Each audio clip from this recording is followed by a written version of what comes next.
ራሻ ውስጥ ለመጠጥ ብላ ሰውን እስከ መግደል የደረሰች አንድ ሴት ነበረች።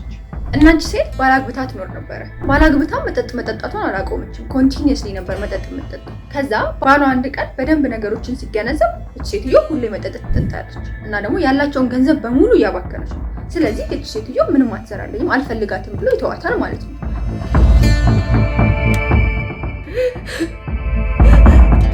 ምን ላርግ ብላ ታስባለች። ምክንያቱም ያለ መጠጥ መኖር አትችልም። በቃ ሙሉ ህይወቷን ስትጠጣ ነው የኖረችው። ከዛ በኋላ ምን አሰበች?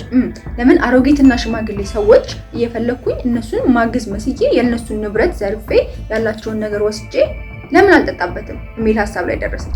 ከዛ በኋላ መንገድ ላይ አንድ ቀን እየሄደች የሆኑ አሮጊት ሴትዮ የሆነ እቃ ተሸክሞ ከብዷቸው ምናምን ታያለች። ስለዛ እሷ ምን አለች? የሚገርም አጋጣሚ ያገኘዋለች ማለት ነው። ከዛ በኋላ ሄዳ ተቀበለቻቸው። የሚያግዝ ሰው መስላ ምናምን ማለት ነው። ቤቶት ላድርስልዎት እንደማለት ማለት ነው። ብቻ አገዘቻቸው ምናምንና ቤታቸው ሄደች።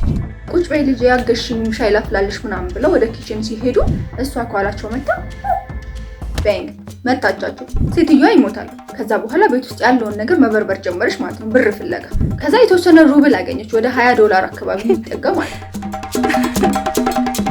ከዛ ፖሊሶች ምናምን መጡ፣ ክራይም ሲን ምናምን አጠኑ። ምንም ያገኙት ነገር የለም፣ ምንም ሊድ የለም። ስለዚህ ኬዙ ተዘጋ ማለት ነው። ከዛ በኋላ እቺ ሴትዮ ነገሩን ስታይ ፖሊስ ማይዛትም ምንም ነገር የለም። ኦኬ አለች፣ ይሄ ነገር ያዋጣኛል ማለት ነው ብላ ቀጠለች ማለት ነው። ሌሎች አቅመ ደካማ የሆኑ ሽማግሌና አሮጊቶችን መፈለግ ጀመረች ማለት ነው። ታርጌት ሆኑ ማለት ነው እነሱ።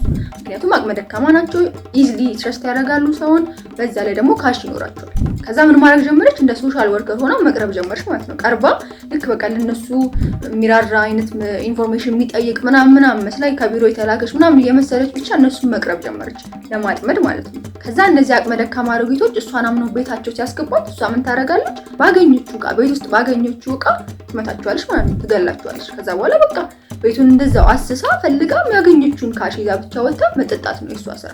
እና ይሄ ነገር ለአመታት ነው የሆነው፣ ለአመታት። በነገራችን ላይ እንዴት እንዳልተያዘች ራሱ አይታወቅም። ምክንያቱም ተጠንቅቃ አይደለም ነገሮች የምታደርገው። ዝም ብላ ለመደበቅ ምናምን ሻማ ወይም ደግሞ ስቶቭ ምናምን ለኩሳት ሄዳለች፣ እሳት የተፈጠረ ለማስመሰል። ግን እሱም ሰርቶላት አያውቅም። በዛው ልክ ደግሞ የገደለችበትን ዌፐን ራሱ የሆነ ጊዜ አሁን ለምሳሌ መዶሻ ሁላ ረስታለች ማለት ነው፣ የገደለችበትን ዌፐን። ግን እንደዛም ሆኖ ለአመታት ሳትያዝ ቆይታለች ማለት ነው። እና ደግሞ ይሄ ሁሉ ሲሆን ፖሊሶች እንዴት አላወቁም ያስብላል አይደለ? ግን ፖሊሶች ምንድነው ያሰቡት? ሴንስ አገዳደሏ በጣም ጭካኔ ነውና ወንድ ነው ብለው ነው ያሰቡት። ስለዚህ ሰዎችም ቢጠቁሙ የሆነ ሴት እንደዛ ታይታለች ክራይም ሲኑ አካባቢ ምናምን የሚል ጥቆማ ቢኖርም ፖሊሶች ግን ወንድ ነው ገዳዩ እና ራሱን እንደ ሴት አስመስሎ ብቻ የተደበቀ ነው የሚል አስተሳሰብ ስለነበራቸው ምንም ሳትያዝ ለ8 ዓመት ቆይታለች ማለት ነው።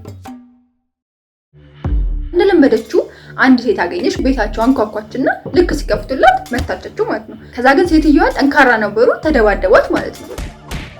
ስለዚህ እሷ ደግሞ እንደዚህ ገጥሟትም ስለማያውቅ ሮጠች ማለት ነው፣ አመለጠች። ከዛ በኋላ ፖሊስ መጥቶ ሲጠይቃቸው ሴት ነች በቃ አታክ ያደረገች ሴት ነች ብለው አወሩ ማለት ነው። ከዛ በኋላ ፖሊሶች ሴትዮዋ ዲስክራይብ ባረጉት መሰረት ስዕል ተስሎ ምናምን ነገር ተለጠፈ ማለት ነው አካባቢው ጋር። ከዛ ደግሞ በዛ ታውን የሚገኙ ሴቶች ጋር አሻራ ማች ለማድረግ ተሞከረ ማለት ነው። የዛን ጊዜም ልትገኝ አልቻለችም፣ ምክንያቱም ሴትዮዋ መጀመሪያውንም አሻራዋን አልሰጠችም። ከዛ በኋላ ያው ዌል እንግዲህ ይሄ ነገር ሊያልፋት ነው ማለት ነው፣ አሁንም ላትያዝ ነው። ስለዚህ አሁን ሴትዮዋ ምንም እየተደረገች አይደለም፣ እየተያዘችም አይደለም፣ እየታወቀባትም አይደለም። እስካሁን እንግዲህ 16 አቅመ ደካማ አሮጊቶችን ገላለች ማለት ነው። ስለዚህ ምንም ደግሞ አልታወቀባትም። ስለዚህ በቃ ኬርለስ መሆን ጀመረች። በሳምንት ውስጥ 3 ሰው ምናምን መግደል ጀመረች ማለት ነው ሴትዮዋ። እንደለመደችው አሁን ሌላ ታርጌት አገኘች። አሌክዛንድሪያ የሚባሉ ሴትዮ እዛው አካባቢ የሚኖሩ እነዚህ ሴትዮ ግን ታውቃቸዋለች፣ የሚገርማችሁ ነገር። ስለዚህ እንደሌሎቹ ማታለል አትችልም ማለት ነው። ሶሻል ወርከር ነኝ ማለት አትችልም፣ ወይም ሌላ ውሸት ነገሮችን መናገር አትችልም። ስለዚህ ምን ላርግ ብላ ስታስብ ለምን ቤቶትን ዲኮር አላደርግልዎትም የሚል ሀሳብ አቀረበች ማለት ነው። ስለዚህ ቤታቸውን ዲኮር ለማድረግ ሄደች ማለት ነው። ቤታቸው በቃ እንደተለመደው አንስታ የሆነ ነገር ገደለቻቸው ማለት ነው። ከዛ በኋላ በቃ ያላቸውን ካሽ ሰብስባ ምናምን ነገር ጠፋች። እዚህ ጋር ምንድነው ለየት የሚያደርጋቸው እነዚህን ሴትዮ?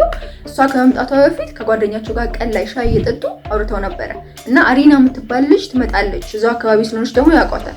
ትመጣና ቤቴን ዲኮር ታደርግልኛለች ምናምን ብለው አውርተዋታል ማለት ነው ሴትዮዋን። ፖሊሶች መጥተው ሲጠይቁ ያን ኢንፎርሜሽን ትናገራለች ጓደኛቸው ማለት ነው። አሪና ትያዛለች ማለት ነው ፋይናሊ ከስንት ዓመት በኋላ ማለት ነው። እሷም ላደረገችው ነገር በሙሉ ኮንፌስ አድርጋ እስር ቤት ትገባለች ማለት ነው። እና የሚገርማችሁ ነገር ራሻ ከ25 ዓመት በላይ ሴት ልጅ አይፈረድባትም።